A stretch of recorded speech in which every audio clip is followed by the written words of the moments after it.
예, 아멘. 네, 우리들에게 주님의 사랑과 주님의 은혜가 있는 줄 믿습니다. 네, 강의를 이제 시작을 해보도록 하겠습니다. 저희가 지난주에 2장 14절에서 26절을 봤습니다. 2장 14절에서 26절을 봤는데, 야고보의 신학과 바울의 신학을 우리가 좀 살펴보았죠. 그래서 야고보의 신학과 그리고 바울의 신학이 전혀 충돌하는 것이 아니라 서로가 서로 보완하고 그리고 주님의 복음을 온전히 증언한다고 제가 지난주에 말씀을 드렸습니다. 일단 야고보가 이야기하는 그 신학, 믿음의 행함이 사실은 뭐 새로운 걸 야고보가 말한 게 아니라 이전부터 계속해서 있어 왔었고, 그리고 신약 성경에서 계속해서 보편적으로 이제 알고 있는 믿음의 행실에 대해서 야고보가 그저 다시 한번 이야기한 것뿐이라고 말했습니다. 사실 믿음의 열매, 믿음의 행실은 세례 요한이 먼저 이야기를 했고, 그리고 예수 그리스도께서도 이야기를 하셨으며, 또한 사도 바울도 믿음의 행실, 믿음의 열매에 대해서 이야기를 했었습니다. 그러니까 야고보가 말한 이 믿음의 행실이 전혀 생뚱맞은 것이 아니라는 점, 이게 바로 첫 번째였죠. 두 번째는, 그러면 야고보가 왜 야고보서를 썼느냐? 그 이유가 바로 바울의 신학에 대해 오해하고 있는 사람들과 성도들이 있었기 때문이라고 이야기를 했습니다. 그때 당시에 헬라 문화가 팽배했기 때문에 이원론적인 사고가 그 안에 이제 그 사회에 있었다고 이야기를 했죠.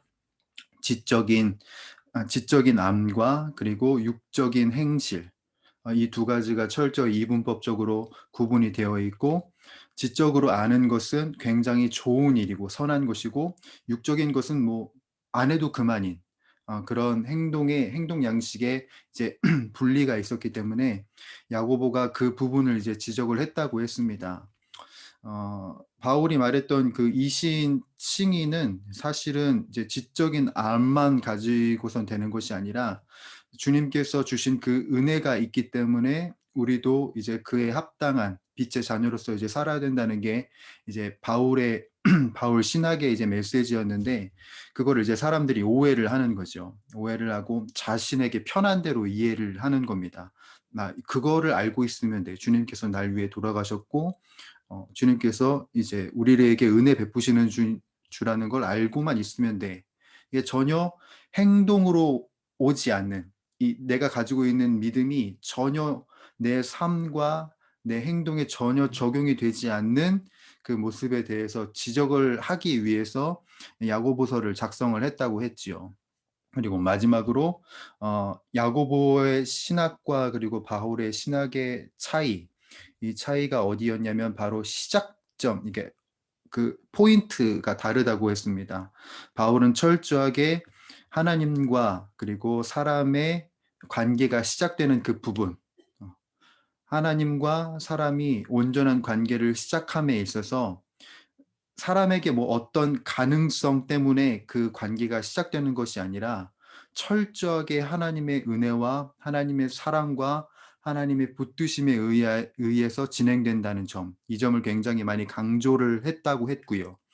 그에 비해 이제 야고보는 그러한 모든 일을 이제 알고 깨닫고 받아들인 성도가 어떻게 살아야 할지에 대해서 이야기를 하는 것이 바로 야고보서라고 했습니다. 그래서 그 두 우리 믿음의 선진들, 이 야고보와 바울은 서로가 서로 따로 노는 게, 따로 국밥이 아니라 이제 함께 하나가 되어 이제 어우러지는 복음을 우리들에게 전하고 있고, 우리들이 어떻게 살아야 할지에 대해서 이야기를 하고 있다는 게 바로 지난주에 이제 이야기 나눴던 거예요.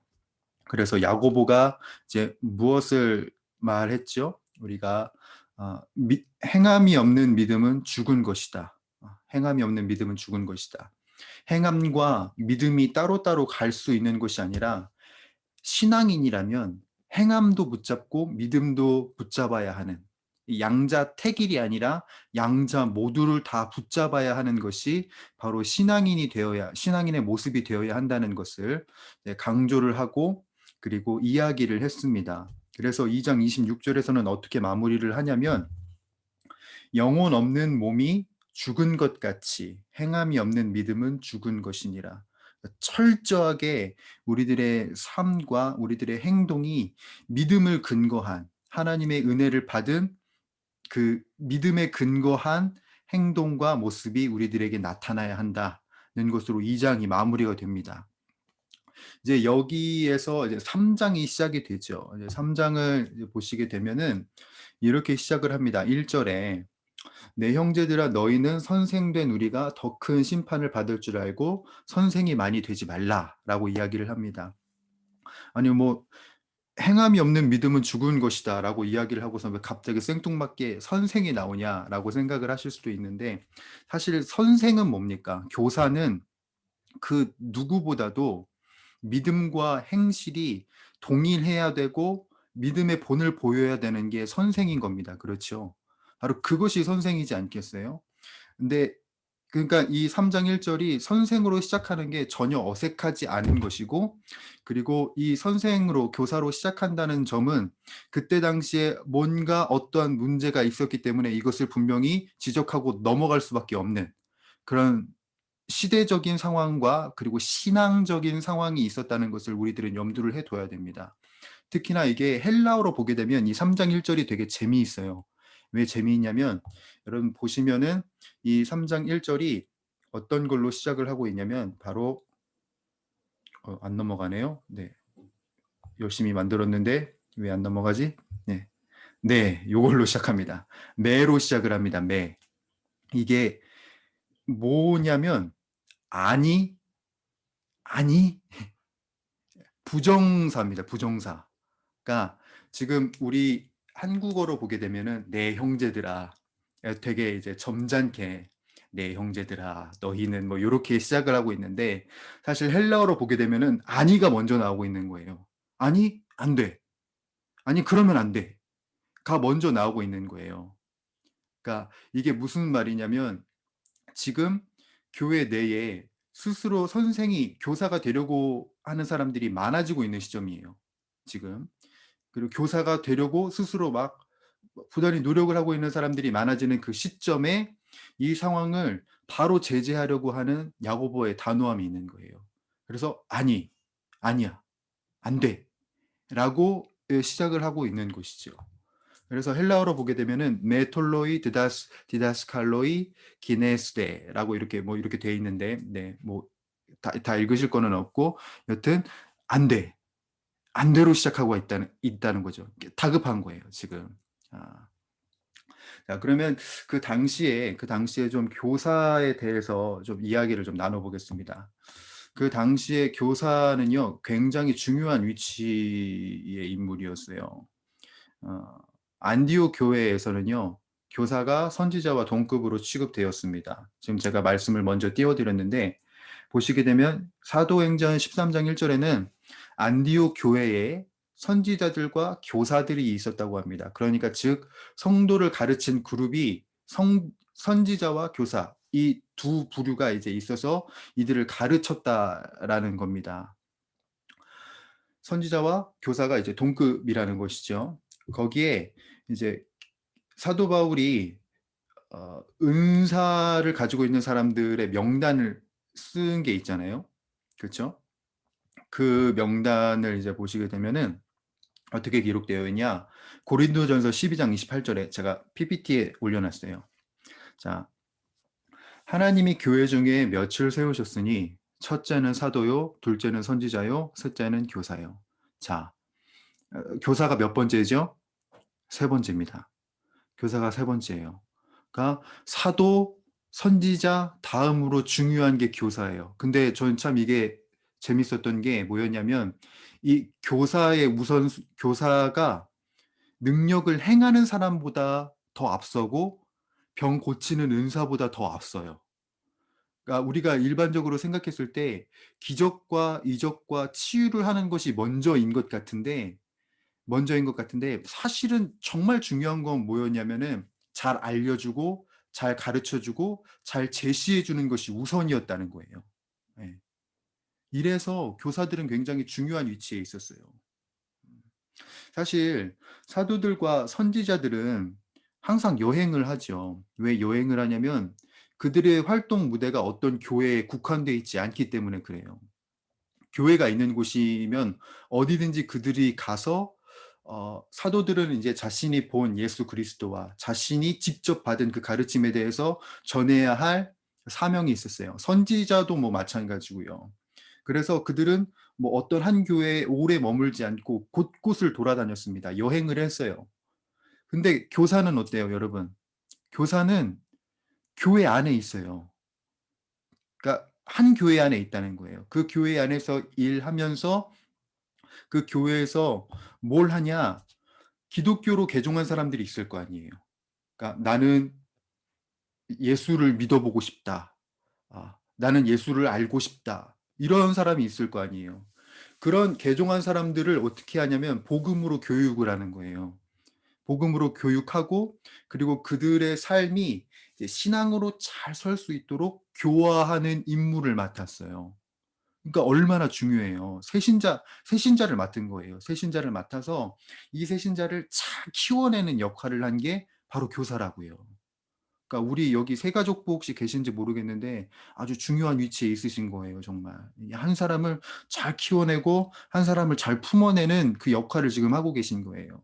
그 역할을 지금 뭐 오늘날에서는 이제 교회가 이제 새가족부나 이제 바나바 팀이 이제 감당을 했지만 이때는 교사가 전적으로 다 책임을 졌다는 거예요. 복음으로 교육을 하고 신앙으로 교화하는 임무. 그러니까 예전의 삶을 청산시키고 그리고 앞으로 예수 그리스도를 믿는 그 삶으로 이제 잘 이끌어주는 역할을 했다라는 것이죠. 그렇기 때문에 이 교사가 어때요? 굉장히 중요한 임무를 맡고 있죠. 거룩한 부담감과 커다란 책임이 있는 게 바로 이 직위인 거예요. 근데 요런 책임과 그리고 요런 과업이 있음에도 불구하고 그것을 제대로 실천하지 않은 사람들이 있었어요. 그 사람을 이제 우리들은 뭐라 부르느냐? 사도 바울과 야고보는 뭐라 말하냐? 거짓 교사라고 말하는 거예요. 거짓 교사. 이제 이 거짓 교사에서도 네 가지 부류가 있었던 겁니다. 성경을 보게 되면. 첫째로 이 거짓 교사의 첫 번째 부류는 어떤 부류였냐면 이 기독교를 그냥 유대교의 일종으로 보낸 거예요. 어. 그래서 사도 바울의 그 바울 서신을 보게 되면 항상 어떤 문제가 걸리냐면 항상 요 문제를 가지고 이야기해요. 할례를 갖고 이야기를 해요. 율법을 갖고. 그치요? 계속해서 할례, 율법 요것에 대해서 계속해서 이제 바울 서신에서 강조를 한다고요. 이거를 깐다고요. 왜냐하면 기독교는 유대교의 분파가 아니니까, 일종이 아니니까. 기독교는 유일하신 하나님을 섬기는 온전한 진리가 있는 곳이니까. 이거를 이제 지키려고 바울이 그렇게 이제 서신서에서 계속 강조를 한 거예요. 근데 이렇게 써도 유대교의 일종으로 전환시키려고 하는 교사들이 계속 있었어요. 그래서 이 사건 때문에 어떤 일이 벌어지냐면 사도행전을 보시면요, 여러분 15장 1절을 보시게 되면은 이렇게 기록이 되어 있어요. 제가 세 번역 성경으로 해놨는데 아마 이게 더 보시기 쉬울 거예요. 자, 몇몇 사람이 유대에서 내려와서 이렇게 신도들을 가르쳤다. 여러분이 모세의 관례대로 할례를 받지 않으면 구원을 얻을 수 없습니다. 이런 식으로 이야기한 사람들이 있었다는 거예요. 그래서 이게 문제가 돼요. 계속 우리가 할례를 받아야 됩니까? 바울이요, 바나바요. 우리가 어떻게 해야 됩니까? 이 문제가 계속 충돌이 되니까 이제 결국은 이게 서로 싸움이 되는 거예요. 싸움이 돼서 이게 어떻게 되느냐? 이제 안디옥 교회에서 이 문제 때문에 바울과 바나바와 그리고 성도 몇 명을 이제 보내요. 예루살렘으로. 그래서 예루살렘으로 올라가게 해가지고 사도들과 장로들을 만나서 이 일에 대해서 어떻게 해야 되느냐라고 좀 이야기를 듣고 싶어 합니다. 그 이야기를 듣는 과정이 바로 우리가 잘 아는 예루살렘 회의인 거예요. 그리고 이 문제 때문에 회의가 벌어져요. 사도들과 장로들이 전체가 다 모여가지고. 그래서 어떻게 해야 되겠느냐? 어떻게 사역을 해야 되겠느냐? 어떻게 이들에게 지도를 해야겠느냐? 이런 이제 거짓 교사 때문에 그 회의가 이제 벌어지게 되었다라는 것이죠. 두 번째로 어떤 거짓 교사가 있었냐면 스스로 가르친 진리를 지키지 않는 교사들이 있었어요. 그러니까 스스로 말하고 자랑하는데 스스로가 신앙을 손상을 시켜요. 그래서 로마서 2장 21절에는 바울이 이렇게 또 까는 거죠. 그대는 남은 가르치면서도 왜 자기 자신을 가르치지 않습니까? 도둑질을 하지 말라고 설교하면서도 왜 도둑질을 합니까? 당신이 진리에 대해서 그렇게 잘 알려주고 잘 이야기하고 있다고 말하면서도 왜 그것을 스스로에게 적용을 하지 않습니까? 이런 거짓 교사들이 있었다는 거예요. 세 번째, 참 이런 교사도 있었다는 게 참 이게 가슴이 아픕니다. 자신이 뭘 말하는지, 자신이 뭘 주장하는지 모르면서 가르치기를 먼저 한 사람이 있었다는 거예요. 디모데 전서에 이렇게 기록이 되어 있습니다.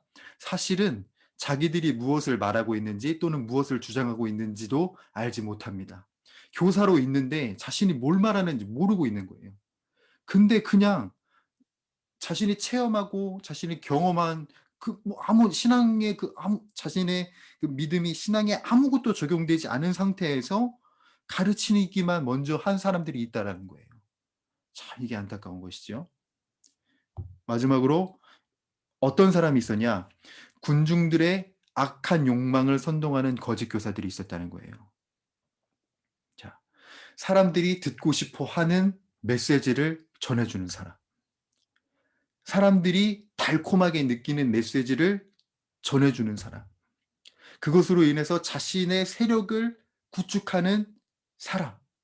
그 사람이 이때도 있었던 거예요.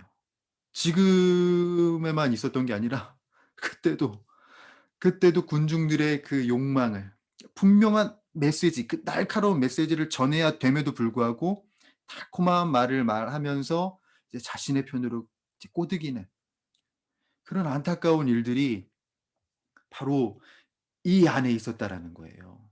음. 자, 그래서 이 거짓 교사들과 그리고 교사들이 마땅히 이제 행해야 되는 그 책무가 잘 되어지지 않는 것을 보니 야고보가 분명하게 이야기를 할 필요가 있었다라는 사실인 거예요. 거기에 이제 선생이 많이 되지 말라라고 했잖아요.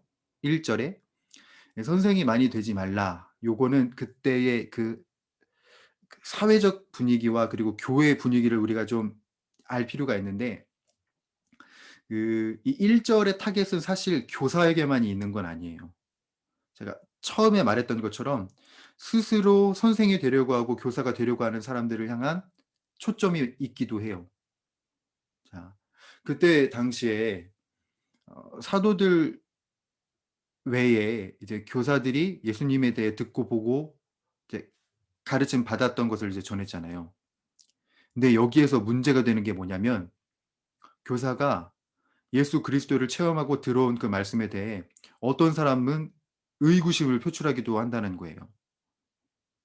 왜냐면 교사가 경험한 그 체험과 교사가 경험한 것과 그리고 청중이 경험한 것이 다르기 때문에 이게 뭔가 '저 사람 뭔가 잘못 얘기하고 있는데?'라고 하는 사람이 있었다는 거예요. 게다가 그때 당시에는 지금처럼 뭐 성경이 이렇게 있었겠어요? 성경도 없었죠. 지금처럼 뭐 체계화된 뭐 문서가 있었겠어요? 없었단 말이에요. 그러다 보니까 자신의 경험과 자신이 들어온 것에 이제 의존해서 이야기를 할 수밖에 없는데 이제 하나님은 너무 크시고 그리고 예수 그리스도도 굉장히 크시잖아요. 그러다 보니까 우리가 경험한 것이 사실 다가 아닌데 다가 아닌데 경험한 것이 다르다 보니까 '나는 그렇게 생각 안 하는데 왜 그렇게 이야기를 하지? 저 교사는 왜 그렇게 이야기를 하지?' 라고 돼 버리는 거예요. 그렇게 되면은 인제 어떻게 되냐? 교사의 가르침과 그리고 어떤 영향력 있는 회중이 있을 거 아니에요. 그 교회 안에서도 성도들 중에서도 영향력 있는 사람이 있을 건데 이 두 사람의 이야기가 충돌이 되는 경우가 생겨요. 그러니까 교회 안에 가르침의 노선이 교사들에게 이렇게 쭉 내려와야 되는데 이게 노선이 몇 개가 생겨 버리는 거예요. 가르침의 노선이 몇 개가 생겨 버리면 공동체가 어떻게 될까요? 공동체는 그냥 무너져 버리게 되는 거예요. 그러니까 와해가 되는 거죠. 이렇게 무너지게 되는 결과가 생기게 되는 거예요. 이러한 상황을 야고보가 알았고 이러한 상황을 지적을 하는 거예요. 거기에 이제 그 사람들만 이제 야고보가 지적을 하는 것이 아니라 선생들에게도, 기존에 선생과 교사의 사역을 하고 있는 사람들에게도 경고를 하는 것을 잊지 않아요. 제가 여기 교재에 오타를 했는데 경고도 이 지읒이에요. 네, 제가 쌍시옷을 적어 놔 버렸는데 경고도 잊지 않아요. 아, 자, 교사는요. 우리 지금의 이제 교사 선생님들이야 이제 뭐 청년들이고, 이제 청년들이다 보니까 우리가 좀 이게 좀 죄송합니다. 좀 쉽게 생각하고 가볍게 생각하는 경향이 지금은 있는데, 그때의 교사는요 아주 엄청난 대우를 받았습니다. 그 랍비에 해당하는 대우를 받았어요. 그 당시 랍비는요 어마어마한 대우를 받았는데, 일단 랍비 뜻 자체가 어떤 의미가 있냐면 나의 위대하신 분이라는 의미를 갖고 있어요. 자, 여러분, 나의 위대하신 분이 내 눈앞에 있어요. 자, 그러면 나의 그 위대하신 분을 김 선생 왔어 이러면서 막 퍽퍽 치면서 막 김 선생 뭐 그러면 되겠어 요렇게 하시겠어요? 못 하시겠죠. 안 하시겠죠. 나의 위대하신 분인데. 그 나의 위대하신 분인 그 랍비, 그 교사가 가는 곳은 언제나 뭐가 있었냐면 경의와 대우가 있었어요. 최고의 경의가 있었고 최고의 대우가 있었다는 거예요. 이게 어디서도 드러나냐면 생활에서도 그게 나타나요. 이게 랍비에 대한 의무가 부모에 대한 의무보다 앞서 버려요. 그게 당연시 되던 게 유대 사회였어요. 그러니까 왜 이제 랍비가, 왜 교사가 더 우선시 되느냐? 그 이유는 부모는 우리를 이 세상에 태어나게 하신 분이라면 랍비는 하나님의 나라로 인도해 주는 사람이기 때문에 그를 더 이제 추앙한다는 거예요. 제가 요 자료를 이제 준비하다 보니까 아주 재밌는 걸 발견했어요.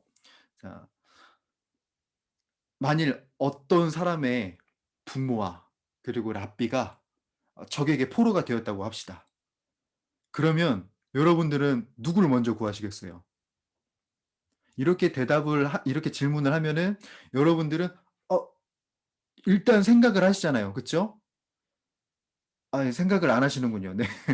이 유대인들은 이 생각할 거 자시고가 없어요. 정해져 있어요, 답은. 누구냐면 랍비를 먼저 구해요. 부모보다도 랍비를 먼저 구해요. 아까 뭐라 그랬죠? 부모에 대한 의무보다 랍비에 대한 의무가 앞선다는 거예요. 또 하나 제가 찾았는데, 랍비랑 부모가 나 좀 도와달라 이렇게 도움을 요청해요. 그러면 자, 여러분들은 이제 랍비나 아니면 부모가 이제 동시에 이제 도와달라고 하면은 아마 모르긴 몰라도 부모님을 먼저 도와주실 거예요. 그렇죠? 네. 네. 네. 네. 근데 이 유대인들은요, 이것도 생각할 그게 없는 거예요. 답은 정해져 있어요. 랍비예요. 무조건. 음.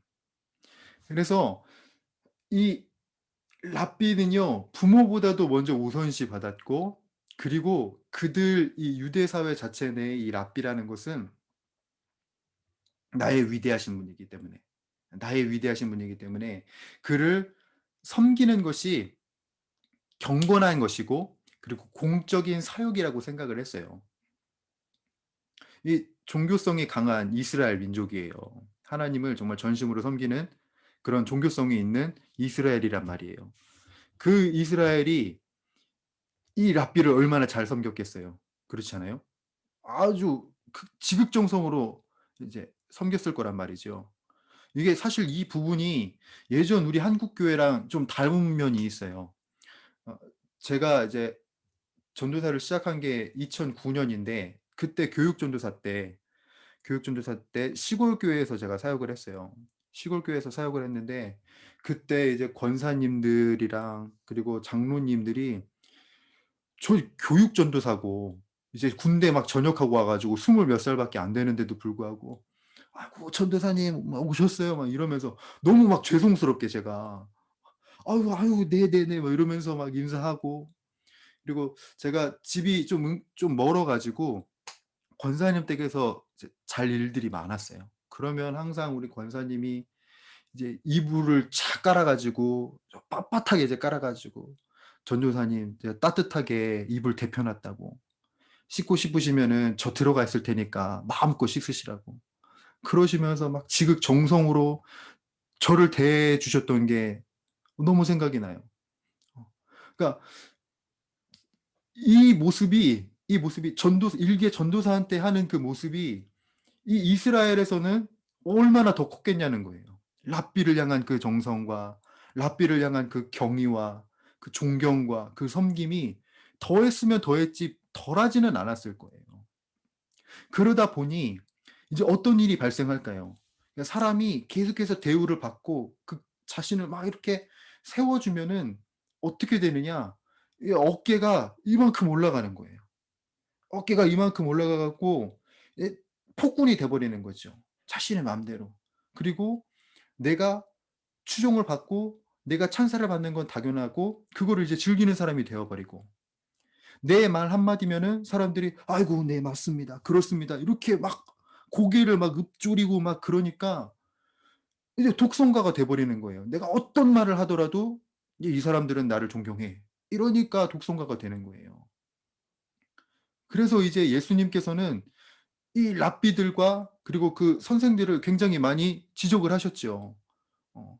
이게 지적을 한 게 이게 괜히 있는 게 아니에요. 그냥 잘하고 있기 때문에 잘하고 있으면은 이게 뭐라고 안 하셨겠죠. 이들에게 언제든지 요럴 가능성이 있었고 이미 그런 사회적인 풍토가, 그런 신앙적인 풍토가 이 랍비들에게 자리 잡고 있었으니까 이것을 지적을 하신 거 아니겠어요. 그러니까 요런 위험성이 있으니까 이제 야고보도 이 점을 이제 또 지적을 하는 거예요. 그러면 안 된다고. 교사는 어떤 사람이에요? 선생은 어떤 사람이냐? 우리가 더 큰 심판을 받을 줄 알아야 된다. 얼마나 책임감이 있는 사람이에요. 교사로 사역하고 있고 교사로 지금 사명 감당하고 있는 자요. 지금 당신이 그렇게 받고 있는 기대와 그 환희를 즐기고 누리고만 있으면 안 된다. 마땅히 전해야 할 것, 마땅히 선포해야 할 것, 분명히 가르쳐야 할 것, 분명히 지도해야 할 것, 이거를 잘 해내야 한다. 그래서 교사가 주의해야 할 점이 있는 거예요. 두 가지가 있어요. 첫째는 뭐냐? 자신의 의견이나 선입관이 아니라 진리를 온전히 가르치는 일에 유념을 해야 되는 거예요. 진리를 가르치는 일에. 내가 말하는 것, 내가 지도하는 것, 내가 설교하는 것, 이 모든 것이 내 의견이나 사견이 아니라 어떤 선입관이 아니라 주님께서 말하신 그 진리를 온전히 가르칠 수 있는 일에 힘써야 되는 게 바로 교사의 역할이라는 거예요. 또 하나, 두 번째, 자신의 생활과 자신의 교훈이 서로 모순되지 않도록 주의를 해야 되는 거죠. 아까 거짓 교사와 같이 내가 말하는 것과 그리고 내가 행동하는 게 모순되면은 이게 얼마나 하나님께서 통탄하실 일이고 그리고 얼마나 사명을 감당하지 못하는 모습이겠어요. 그러니까 야고보가 우리들은 더 큰 심판을 받을 줄 알고 조심해야 된다. 조심해야 된다. 교사들이여 조심해라. 교사들이여 유의하라. 저 요거를 보면서 이 제가 목사니까 이제 목사를 또 봤어요. 내 앞으로 이제 사역의 모습들. 그리고 지금 사역을 하고 있는 우리 정말 안타깝게도 잘못된 길을 제시하고 계시는 우리 어른 목사님들. 자신의 선입관에 의해서 가르치고 나를 따르라 이렇게 말하고 생활은 모순이 되는 이런 안타까운 상황들. 이 이러니까 교회가 와야 되고 이러니까 교회가 욕을 먹고 이러니까 교회가 힘을 잃고 있는 것 아니겠어요? 이게 또 목사만의 이야기일까? 또 그것도 아닌 거죠. 우리가 뭐 지금의 이제 말은 다르지만 다 가르치는 위치에 있잖아요. 목장 리더, 그리고 정말 이제 다음 세대의 교사. 여러 가지의 위치에서 우리가 가르치는 사람으로 있는데 내가 주님의 진리를 잘 가르치고 있는가? 나의 의견이나 나의 사견이나 선입관이 아니라 정말 온전한 주님의 진리를 가르치고 있는가? 나의 생활과 교훈이 모순되지 않는가? 이거를 제가 많이 반성하게 되고 우리 한국 교회가 어떻게 나가야 될지에 대해서 생각을 하고 그런 시간을 가졌는데 참 요런 깨달음과 요런 그 안타까운 마음이 우리들에게도 있기를 간절히 바라봅니다. 그래서 이 유대인들에게 요런 말이 있는데 요거는 우리가 좀 기억했으면 좋겠어요. 학문하는 것이 기초가 되는 것이 아니라 실행하는 것이 기초가 된다. 말이 많은 곳에 죄도 많다. 요거를 우리가 꼭 기억했으면 좋겠어요. 우리가 학문을 하는 게 물론 학문하는 건 너무 중요하거든요. 너무나도 중요한데 이게 기본이 돼서는 안 되는 거예요. 특별히 신앙인들에게 있어서. 신앙인들에게 있어서 정말 기초가 되어야 하는 것은 뭐냐면 실행하는 것이고 그 믿음의 실행에 있어서 입에서도 그 실행이 잘 나타나야 된다. 이게 우리 다음 세대들에게도 사실은 적용되는 말인 거예요. 다음 세대들이 공부하고 그리고 열심으로 지식을 쌓는 거 너무나도 중요한데 더 중요한 건 뭐냐? 믿음을 실행할 수 있는 믿음의 사람이 되는 것이 더 중요한 거예요. 이거를 교사 선생님들도 그렇고 부모님들도 그렇고 저와 같은 목사들도 잊어서는 안 되는 거예요. 요즘에 얼마나 지식만 쌓아가지고 머리만 커가지고 함부로 행동하고 함부로 말하는 사람들이 얼마나 많아요. 비난과 비판과 손가락질은 있는데 사랑이 없는, 사랑의 실행이 없는 그런 사람들이 얼마나 많아요. 교회도 그래요, 교회도. 그러다 보니까 힘이 없는 거예요. 점점 더 와해가 되는 거죠. 그러니까 우리가 다음 세대들을 이제 책임지는 사람들로서 다 부모이시고 이제 할아버지 할머니, 네, 할아버지 할머니도 계시고 네, 그렇잖아요. 그러니까 우리가 실행하는 것이 기초가 되도록 믿음의 실행이 기초가 되도록 우리가 더 힘쓰는 우리 모두가 되기를 좀 바라봅니다. 이제 말이 많은 곳에 죄도 많다. 예, 요거를 잘 염두에 두고요. 이거를 이제 야고보가 그대로 받아서 혀에 대해서 이야기를 합니다. 혀에 대해서. 혀에 대해서 이야기를 하는데 여러분 우리가 이 수많은 지체들 중에서 혀는 굉장히 작아요. 그쵸? 굉장히 작은 부분인데 이 작은 부분으로 인해서 우리의 방향성과 그리고 우리들의 삶의 그 움직임이 아주 완전하게 달라져 버리게 돼요. 그래서 야고보는 이 혀에 대해서, 이 혀로 이제 말하는 것에 대해서 어떤 묘사를 하고 있냐? 바로 말의 입에 재갈을 물리는 것과 그리고 배에 키를 갖고 묘사를 합니다. 여러분 우리가 말의 입에 재갈을 물리는 이유는 왜냐면 그 말을 하기 위해서 그러니까 주인이 원하는 방향으로 잘 갈 수 있게 하기 위해서 입에 재갈을 물려요. 제가 요 이해를 잘 돕기 위해서 영상을 하나 갖고 왔거든요. 그러니까 영상을 갖고 왔는데 한번 같이 좀 봤으면 좋겠어요. 네. 한번 보고 나서 계속해서 강의를 진행하도록 하겠습니다.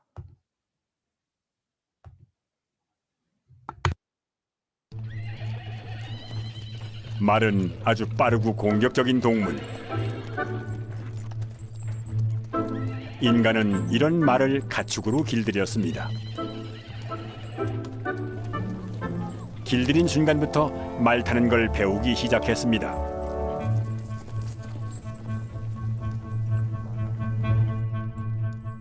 몽골 초원에서 야생마처럼 살아온 말. 밧줄에 걸렸어도 쉽게 제압당하지 않습니다.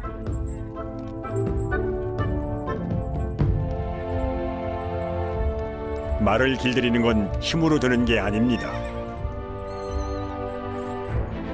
꼭 도구가 필요하죠. 말을 놓치지 않기 위해 고삐를 메고 조종하기 위해 재갈을 물립니다.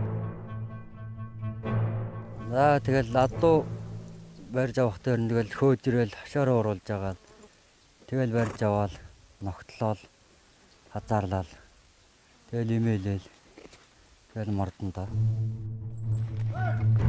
바로 타는 훈련으로 돌입합니다. 처음 사람을 태운 말은 놀라서 몸부림을 칩니다. 말은 사람을 떨어뜨리려 하고 사람은 절대 떨어지지 않으려 버티는 상황.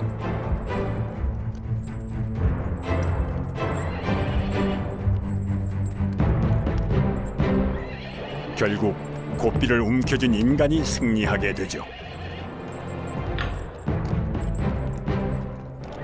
말을 조종하는 제갈은 기원전 3500년부터 이용한 도구. 말의 입안 구조에 맞게 만들어졌죠. энэ хазаартай морь бол яг энэ хамгийн ардын соёо байгаа энэ. Энэ соёо. Энэ соёоноос хойш энэ хөндийг хийн таарад байгаа юм. Ингэж амгаа бол ямар ч одоо жажлагад араанаас урагш. Тэгээд энэ юуны энэ соёоноос хойш яг энэ хөндийн дээр ингэ таарад байхгүй суул ингэ байж байгаа. 네, 여기까지 보겠습니다. 예, 보셨겠지만 이 아까 그 나레이션 들으셨는지 모르겠어요. 말을 이제 통제하기 위해서는 이게 힘으로만 되지 않는다는 거예요. 뭘 쓰냐면 이제 재갈을 물려갖고 통제를 시키는 거예요. 왜 통제를 시키냐? 주인이 원하는 방향으로 이제 가기 위해서. 주인이 원하는 방향으로 가기 위해서. 그러니까 우리들의 이제 혀가 어떻게 이제 작용을 해야 되냐면 하나님이 원하시는 그 방향성으로 우리가 잘 가기 위해서 이 혀를 잘 우리가 훈련시키고 단련시킬 필요가 있다라는 거예요. 우리가 혀를 제어하지 못하면 우리들의 인생 전체가 잘못된 방향으로 갈 수 있기 때문에 그렇기 때문에 우리들은 정말 조심하게 그리고 온전하게 이 입을 제어하고 통제할 수 있어야 된다는 것. 이거를 이제 말을 통해서 이제 야고보는 이야기를 합니다. 이 배의 키도 마찬가지죠. 배도 이제 아주 작은 거지만 그 작은 키를 이제 조종하는 데에 따라서 방향성이 결정이 되잖아요. 이게 아까 그 말의 제갈과 이제 똑같은 거예요. 방향성에 관한 것이죠. 그래서 이제 아리스토텔레스는 뭐라고 말했냐? 키는 작다. 그리고 선박의 가장 뒤쪽에 붙어 있다. 그러나 이런 작은 키에 의하여 한 사람의 힘으로 거대한 선체를 움직일 수 있다. 즉, 혀는 신체 중에 가장 작지만 그렇지만 이 혀로 인해서 우리 몸 전체의 방향과 그리고 우리 인생의 항로를 결정지을 수 있다라는 것을 지금 강조를 하는 거예요. 이게 아주 이제 중요한 것이죠. 여기서 이제 야고보가 3장 2절과 그리고 5절을 말함에 있어서 아예 침묵하라고 말하지 않는 게 되게 중요한 거예요, 여러분. 침묵하라고 말하지 않아요. 뭐 침묵은 웅병보다 낫다 이렇게 말하지 않는다는 거예요. 뭐 말하는 걸 조심해야 되면 아예 그냥 수도원 가서 그냥 살면 되는 거 아닌가. 근데 그런 게 아니에요. 그런 게 아니고 우리가 혀를 잘 제어해서 침묵이 아니라 현명한 말을 잘 해야 된다라는 것을 강조하는 거예요. 우리가 말을 안 하면 얼마나 답답해요. 그렇죠? 우리 배우자가 말을 해야 되는데 말을 안 해. 얼마나 속이 터져요. 내 자녀가 잘 말을 해야 되는데 말을 안 해요. 얼마나 속이 터져요. 그렇죠? 그러니까 침묵이 무조건 현명한 건 아니라는 거예요. 가장 좋은 건 뭐냐? 현명하게 말하는 것이 중요한 것이다. 지금 이거를 지금 야고보가 강조를 하는 거예요. 그러면서 동시에 이제 야고보가 뭘 말하냐면 근데 이 혀가 얼마나 파급력이 큰지 우리들은 유념을 해야 된다라는 거예요. 혀가 일으키는 손해에 대해서 야고보가 어떤 예를 갖고 오냐면 잠언의 말씀을 갖고 옵니다. 사실 이 잠언의 말씀, 이 말씀은요 유대인들이 보편적으로 갖고 있는 묘사였어요. 이 혀가 그 말이 맹렬한 불과 같다. 맹렬한 불과 같다. 사실 우리가 이 말함에 있어서 이 점을 잘 염두에 봐야 되는데요. 왜 우리가 이 말에 대해서 잘 염두를 하고 있어야 되냐면 이 혀의 파급력이 우리가 잘 알듯이 굉장히 이 파급력이 크기 때문에 그래요. 자, 왜 이 혀의 파급력이 크냐? 이 혀가 산불과 같이 널리 퍼지기 때문에 그래요. 어, 혀의 위험성이 그냥 내가 보는 이 공간에만 이제 제한되어 있는 것이 아니라 저 마을의 끝까지도 이 혀의 영향력이 끼치기 때문에 그렇습니다. 그래서 어떤 말이 있냐면 사는 것과 죽는 것이 혀의 수중에 있다. 혀가 손을 가졌을까? 아니다. 그러나 혀는 손처럼 사람을 죽인다. 손은 아주 가까운 곳에 있는 자만 죽일 수 있지만 혀는 화살과 같아 멀리 있는 자까지도 죽일 수 있다. 화살은 40보, 50보 거리의 사람을 죽이지만 혀는 하늘과 땅을 휩쓴다. 그래서 우리가 말하는 거에 대해서 얼마나 조심해야 되고 우리가 얼마나 잘 제어해야 되냐라는 것을 또 이야기를 합니다. 여기에 동시에 야고보가 말하는 것, 쉽게 제어할 수 없기 때문에 위험하다는 거예요. 이스라엘에 있어서는 이 바짝 마른 숲풀들이 꽤 많았거든요. 그렇기 때문에 한번 불이 나면은 이제 손쓰기가 굉장히 이제 어려운 거예요. 우리도 이제 건조할 때 담배꽁초 하나로 인해서 산이 순식간에 불타버리는 것을 우리들은 뉴스를 통해서 보게 되잖아요. 그러니까 그 정도로 이제 혀가 가지고 있는 파급력이, 말이 가지고 있는 파급력이 너무나도 세다. 그러니까 이 말이 이것의 핵심인즉슨 우리가 말을 안 해버려야 된다. 요게 핵심이 아니라 우리가 그만큼 혀를 잘 써야 된다. 말을 잘해야 된다. 라는 것을 계속해서 강조를 하고 있는 것이에요. 그거를 이제 표현하기 위해서 야고보가 또 뭘 가지고 오냐면 5장에서 6절을 이제 가지고 오는 겁니다. 5절에서 6절에서는 이렇게 5절에서 6절에서는 이렇게 기록이 되어 있어요. 혀는 곧 불이요 불의의 세계라. 혀는 우리 지체 중에서 온몸을 더럽히고 삶의 수레바퀴를 불사르나니 그 사르는 것이 지옥불에서 나느니라 라고 되어 있습니다. 여기서 우리가 요거를 좀 집중해 보겠습니다. 불의의 세계. 불의의 세계.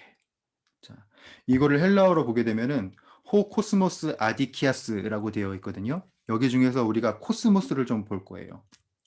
이 코스모스가 어떤 의미인지 알게 되면 이 혀가 어떠한 또 역할을 할 수 있는지, 얼마나 이게 악하게 될 수 있는지 우리들이 볼 수 있는 거예요. 자, 이 코스모스에는 어떤 뜻이 있냐면 첫 번째로 장식이라는 의미가 있어요. 장식. 그러니까 이 단어 그대로 보게 되면 불의의 세계 그대로 보게 되면은 악의 장식이라는 뜻이 돼요. 즉 우리들의 이 말이 우리들의 이 혀가 악을 매력적으로 만들 수 있는 기관이 될 수도 있다는 거예요. 그러니까 나는 그냥 말하는 건데 내 말하는 것 때문에 악이 되게 매력적으로 보일 수가 있어요. 이게 되게 무서운 거예요. 내가 자칫 잘못 말하면은 악이 굉장히 막 아름다울 수 있고 매력적으로 보일 수 있고 우리가 뭐 누군가 이제 잘못을 저지르게 되면은 뭘로 변명을 하죠? 말로 변명을 하잖아요.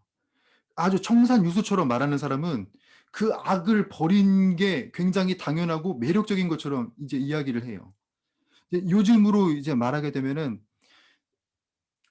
BL이라고 말하고 싶습니다. 저는 BL. BL이 뭐냐면은 이제 브라더 러브라고 해갖고 어, 동성애를 말하거든요. 남성과 남성 간의 사랑. 제가 참 이게 목사로서 이런 말 하면 어떨까 싶은데 저는 웹툰을 참 잘 봐요. 웹툰을. 특히 이제 네이버 웹툰을 잘 보거든요. 여러분들 자녀가 보는 그냥 만화. 만화를 잘 본다는 말이죠. 만화를 잘 이제 보는데 어느 날 그 네이버 완결란에 어, 새로운 만화가 떴어요. 그래갖고 딱 눌렀는데 뭔가 이상해요, 내용이. 그러니까 일반적인 남녀 간의 그 사랑에 관한 게 아니라 남자와 남자 간의 사랑을 다루고 있다라는 거예요. 네이버 웹툰에. 예. 너무 충격을 받아가지고 이게 어떻게 여기에 그냥 버젓이 뜰 수가 있는 거지? 라고 해서 댓글을 딱 봤는데, 그 남성과 남성 간의 사랑을 아름답게 그 댓글로 포장을 해 놓는 거예요. 너무나도 충격을 받았어요. 이렇게 죄악을 매력적으로 생각하고 말을 할 수도 있는가? 이게 너무 충격적이다. 그러니까 이 말이라는 게 악을 매력적으로 만들 수 있게 하고, 매력적으로 만든다는 건 뭐예요? 다른 사람을 끌어들일 수 있는 수단이 된다는 거예요. 그렇기 때문에 우리들의 말이 얼마나 중요한가, 우리들의 혀가 얼마나 중요한가 라는 그런 경각심을 우리들은 가질 필요가 있어요. 또 하나, 이 본문에 있는 그 의미 그대로 세계라고 쓸 수 있습니다. 세계, 불의의 세계. 이 말인즉슨 무슨 말이냐? 하나님이 없는 몸의 일부가 될 수 있다. 이 혀가. 하나님에 대해 무지하게 될 수도 있고, 하나님께 적의를 품는 몸의 일부가 될 수도 있다. 이것을 우리가 알아야 되는 것이죠. 내가 이제 자칫 잘못해서 말하는 것이 꼭 하나님이 없는 것과 같이 말하는 그런 불의의 세계가 내 입에서부터 시작될 수 있다라는 거예요. 그거를 이제 야고보는 지적을 하게 되는 것이죠. 여기에 혀의 위험성이 있다는 것을 우리들에게 보여주고 알려주고 있는 겁니다. 자, 이제 마지막 단락입니다. 마지막은 야고보서 3장 7절에서 12절입니다. 3장 7절에서 12절인데 우리가 잘 아는 구절이기도 해요. 잘 아는 구절. 한 입에서 찬송과 저주가 나오는도다. 축복과 저주가 나온다는 것이죠. 샘이 한 구멍으로 어찌 단물과 쓴물을 내겠느냐. 내 형제들아, 어찌 무화과 나무가 감람 열매를, 포도나무가 무화과를 맺겠느냐. 이와 같이 짠물이 단물을 내지 못하느니라. 그러면 안 된다는 것이죠. 제가 교재에도 적어놨지만 우리는 사람의 본성이 선한 것과 그리고 악한 것이 있다는 것을 늘 체험하면서 살아요. 영웅의 본성과 그리고 악당의 본성이 있고, 성자의 본성과 죄인의 본성이 있어요.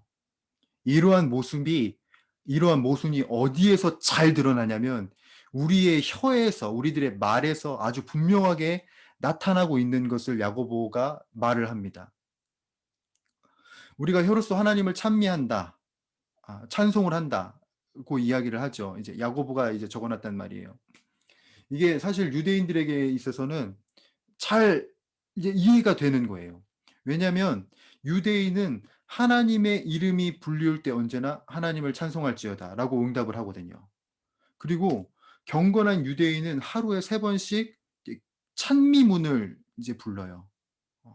18개의 유명한 기도를 이제 하루에 3번씩 이제 하게 되는 거죠. 거기에 이제 각 기도의 첫머리가 어떻게 시작을 하냐? 찬송하리로다 오 하나님이여 라는 말로 시작을 해요. 그러니까 하나님이 정말 찬양 받으실 분이고 영원히 찬송 받으실 분이라는 것을 입으로 말한다는 말이에요. 근데 그렇게 경건하게 유대인들이 입으로 말하고 찬송을 하면서도 동포를 저주하고 욕을 하고 비난하는 입과 혀가 된다는 거예요. 이것을 우리들이 어디서 봤어요? 2장 초반에서 봤잖아요. 차별하는 거. 그쵸? 차별하는 것으로 봤잖아요. 입으로는 하나님을 찬송을 해요. 근데 또 그렇게 입으로 했는데 또 이제 동포를 저주하고 욕하고 차별하는 말을 하게 된다는 거예요. 신실한 주님의 사람이었던 야고보는 이게 부자연스러운 거예요. 어떻게 한 구멍에서 단물과 짠물이 동시에 날 수 있겠느냐. 이건 되게 부자연스러운 것이다. 이래서는 안 된다. 물론 우리들의 약점 때문에 그렇게 실수를 할 수는 있겠지만 그것을 의도해서는 안 된다라는 것을 우리들에게 알려주고 있다는 거예요. 사실 사람이 이제 말로 모순될 때가 많아요. 물론 이게 베드로도 그렇고 요한도 그렇고 한 입 갖고 두말한 사람들이거든요. 둘 다 신실한 주님의 종이지만 베드로는 어땠어요? 내가 주와 함께 죽을지언정 주를 부인하지 않겠습니다. 라고 말했지만 나중에 어떻게 해요? 주님을 부인하잖아요. 저주까지 하잖아요. 사도 요한은 우리가 다 알기로는 서로 사랑하라고 말했던 사람이고 그런 복음서를 작성한 사람이지만 사실 사마리아 촌을 불살라 버리기 위해서 하늘로부터 불을 내려달라고 간구했던 사람 중에 한 명이에요. 그런 모순이 이제 있게 되는 거죠. 그런데 그런 모순을 우리들은 의도해서 안 되고 철저하게 혀를 잘 단련하고 혀를 잘 제어함으로 인해서 우리가 악으로 살면은 안 된다라는 점. 바로 이 점을 우리들은 잘 유념해 봐야 되는 거예요. 그리고 내 입을 잘 다스려야 되는 것이고요. 제가 교재에 이제 초록색 글씨로 이제 갑자기 찾아온다고 하는 막내 이모 뭐 요렇게 적어 놨을 거예요. "요게 뭔 소리야? 이게?"라고 생각하셨을 텐데 이건 제 얘기예요, 제 얘기. 제가 이제 교회에서 사역을 이제 하고 이제 집에 왔어요. 한 7시 반인가 8시구나. 8시에 이제 집에 왔어요. 그날따라 너무 몸이 피곤한 거예요, 힘들고. 그래서 쉬고 싶은데 저희 아내 핸드폰으로 이제 전화가 울리는 거예요. 그 8시가 넘는 시간에. 근데 이제 전화가 왔는데 이제 내용인즉슨 그 아내의 그 막내 이모가 그 옆에 이제 그 막내 이모의 아들이 막내 이모 아들의 군대가 있거든요. 그 군대에서 이제 휴가를 나오는데 아침 일찍 나와야 되니까 우리 집에서 자야 될 것 같다는 거예요. 갑자기. 그래서 "지금 내가 준비해서 갈 거다."라고 이야기를 이제 한 거예요. 제가 근데 이제 그때 그냥 그래 오시라고 해요." 그러면은 얼마나 이제 사랑스럽고 좋은 남편이겠어요. 근데 제가 그날따라 막 너무 힘들어 가지고 교회에서는 막 할렐루야 주님 아멘 믿습니다." 이랬는데 갑자기 이제 그 막내 이모의 말이 탁 마음에 탁 박혀 가지고 나도 모르게 이제 험한 이야기가 나오는 거예요. "그럴 수 있냐. 지금 시간이 몇 시인데." 막 이러면서 막 이제 비난을 한 거예요. 근데 나중에 또 연락이 왔어요. 결국 안 온대요, 그 막내 이모가. 그래 갖고 저는 그냥 나쁜 놈이 돼 버렸어요. 나쁜 놈이 돼 버리고 그냥 '내가 이렇게 말로 또 실수를 하는구나. 내가 말로 잘못을 하는구나.' 그러니까 우리의 입이 언제나 그렇다는 거죠.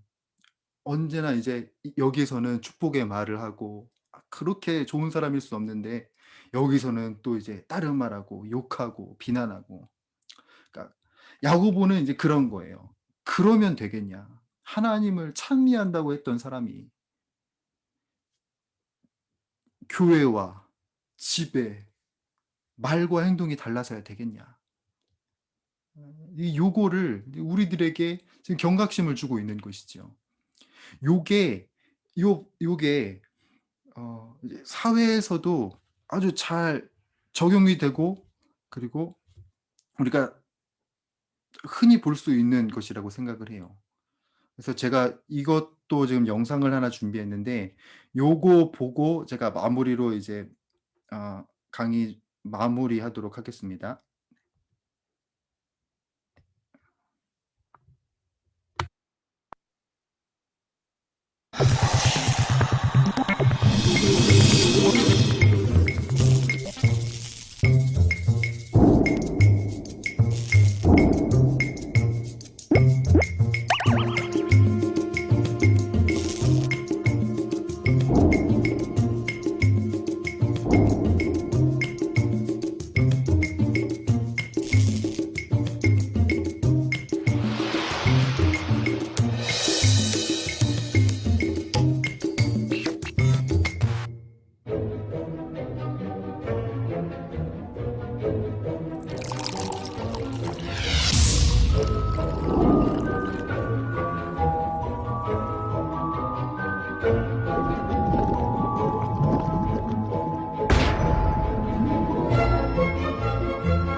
입주민의 막말로 경비원이 분신해 목숨을 끊은 아파트입니다.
네. 마지막 문장이 참 와닿죠. 말은 인격입니다. 제가 앞에서 이제 계속 강조를 하고 뭐 야고보도 이제 강조를 했던 부분이지만 말이 얼마나 큰 영향력이 있고 그리고 얼마나 큰 파급력이 있나. 그것이 이제 산불과 같이 모든 것을 다 불태울 수 있다. 요것을 강조했지만 사실 반대로 말하면 이 말을 통해서 뭐 아주 커다란 사고를 일으킬 수도 있지만 말을 통해서 사람을 살릴 수도 있다는 것, 그리고 그 사람을 독려할 수도 있다는 것, 그 사람에게 위로를 줄 수 있다는 것, 우리가 요거를 염두하면서 말을 하고 혀를 잘 제어할 수 있는 저와 여러분들이 되어보기를 좀 바라봅니다. 아까도 처음에 말씀드렸지만 비난과 비판이 점점 더 많아지는 이런 세상 속에서 우리들은 사랑의 말과 격려의 말과 위로의 말을 좀 하면서 서로가 서로를 좀 살리는 말, 서로가 서로를 좀 독려하는 말을 할 수 있는 우리 교회가 되었으면 좋겠어요. 이 말씀 한 구절 읽고 이제 마치려고 하는데요. 다윗의 시 중에 시편 19편 14절에는 이런 구절이 있습니다. 이 개역 개정으로는 어떻게 되어 있냐면 나의 반석이시요 나의 구속자이신 여호와여 내 입의 말과 마음의 묵상이 주님 앞에 연락되기를 원하나이다. 그러니까 연락이라는 단어로 되어 있지만 새 번역으로 보게 되면은요.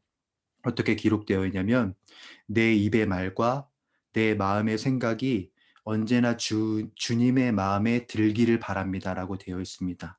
주님의 마음에 들기를. 그러니까 내가 말하는 것이나 내가 생각하는 것이나 내가 지금 이 입술로 하는 이 말을 주님의 마음에 드는 말을 하는 것을 다윗은 원했다라는 거예요. 그러니까 야고보가 원했던 것도 주님이 원하시는 것도 바로 이것이 아닐까 생각을 하게 됩니다. 주님의 마음에 드는 말, 주님께서 정말 기뻐 받으시는 말, 그것은 화살과 같이 날카로운 말이 아니고요. 주님의 온전한 진리를 전하는 것이면서 그 진리로 따뜻한 위로와 격려와 사랑을 전하는 말이 바로 주님이 원하시는 말일 겁니다.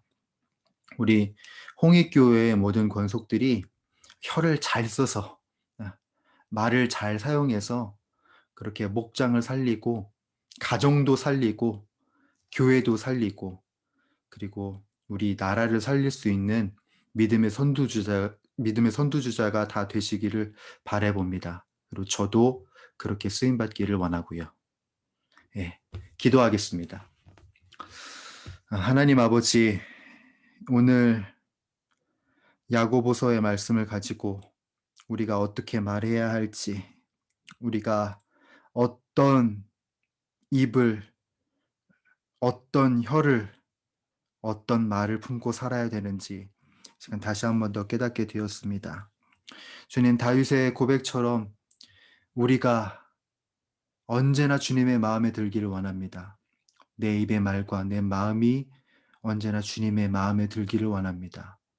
그렇게 살 수 있도록 늘 사랑의 마음이 우리 가운데 있게 하여 주시고, 늘 주님의 따스한 사랑을 우리 가운데 품고 그것을 온전히 흘려보내는 우리 주의 권속들, 우리 홍익교회의 모습이 되게 하여 주시옵소서.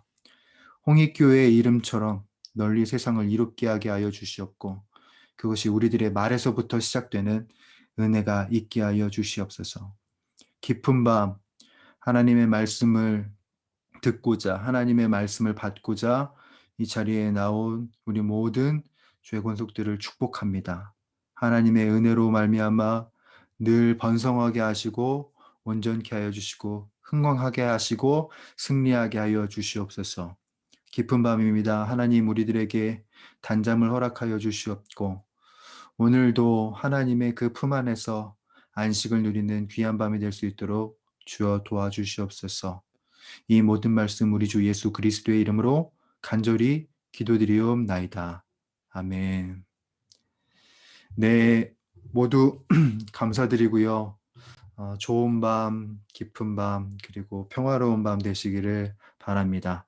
네, 다음 주 이 시간에 뵙도록 하겠습니다. 모두 고생 많으셨습니다. 감사합니다. 안녕히 주무세요. 종료하겠습니다.